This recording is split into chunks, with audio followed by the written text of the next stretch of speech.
Well, it was a dark day for the Collingwood Football Club and for the AFL. A bombshell report into racism at the club, now threatening to claim the scalp of Eddie McGuire. There are calls to remove the outgoing Collingwood president immediately. Tanya Hosh is the General Manager for Inclusion and Social Policy at the AFL, and she's done terrific work in this area. Tanya joins us now. Tanya, thanks for being with us. Really appreciate your time this morning.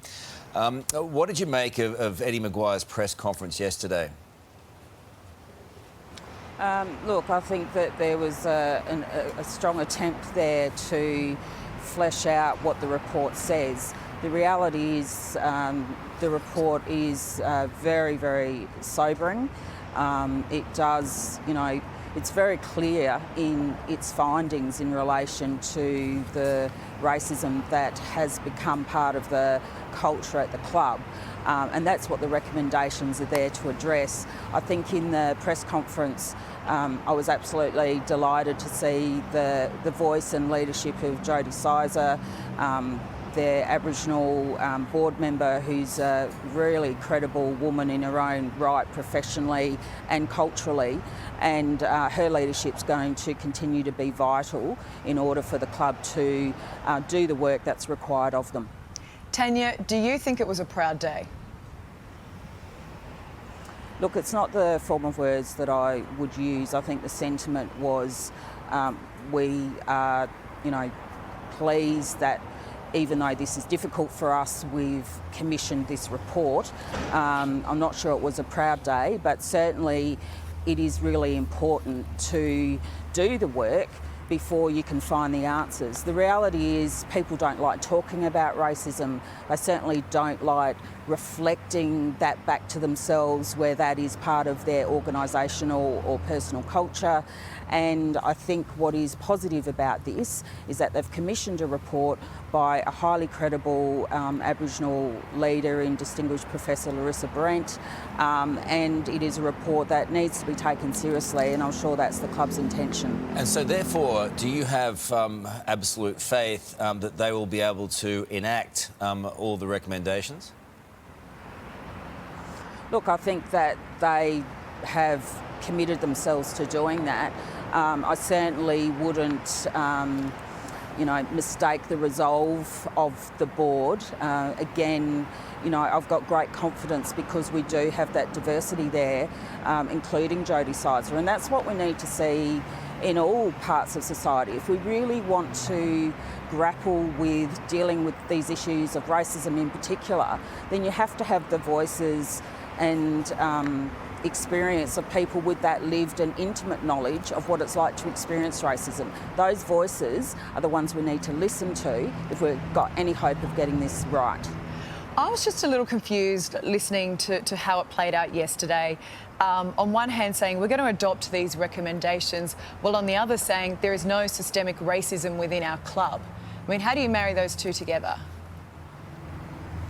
Yeah, I think it's really clear the report is pointing to systemic racism, and I think that, regardless of how that's currently been interpreted, when you read the report, it is absolutely clearly stated throughout that systemic racism has been part of the problem, and I don't think there's any question about that. Is one of the issues the fact that you don't have overarching power over these clubs, and the fact that they will be trying to adhere to their own guidelines and trying to fix their own issues, whereas maybe it should be an independent authority like yourself who comes in and says this is exactly what you need to do, and the AFL should come in over the top and say this is exactly what you need to do and you need to do it now, independently from the clubs themselves.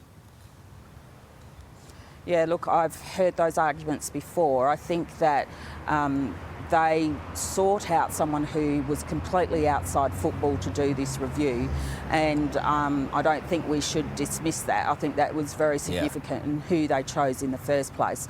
I think that people often don't appreciate that the clubs are autonomous bodies from the AFL. Right. We are the regulator. We certainly do have a role to play, but their autonomy is important, and their leadership in changing their own organisations is critical. I just want to say, just adding to that, I mean, there is no doubt in my mind, as sure as the sun rises tomorrow, that there is systematic racism in every club to an extent. And so how do we get the other clubs on board here without an overarching body overseeing the fixing of this? Look, I think that there's going to be an opportunity from the work that Collingwood's done here for every club in the AFL to look at how we measure up against some of these findings. Certainly in the near future, the AFL will be releasing a report that we've done internally reviewing our vilification rule. And I do believe that, you know, certainly that is going to provide overarching guidelines and standards for the league and all the clubs as a whole. But none of us can think that there aren't incidents of racism that we're not even aware of. I think for every high-profile case of racism, whether it be in football or anywhere else, there would be dozens and dozens and dozens of others that we never hear about. And that's why dealing with these systemic issues is absolutely one of the key points. So do you think Eddie McGuire is the person for the job to oversee this reform period? Should he stay in the job for the next 12 months or should he resign, as others are calling for?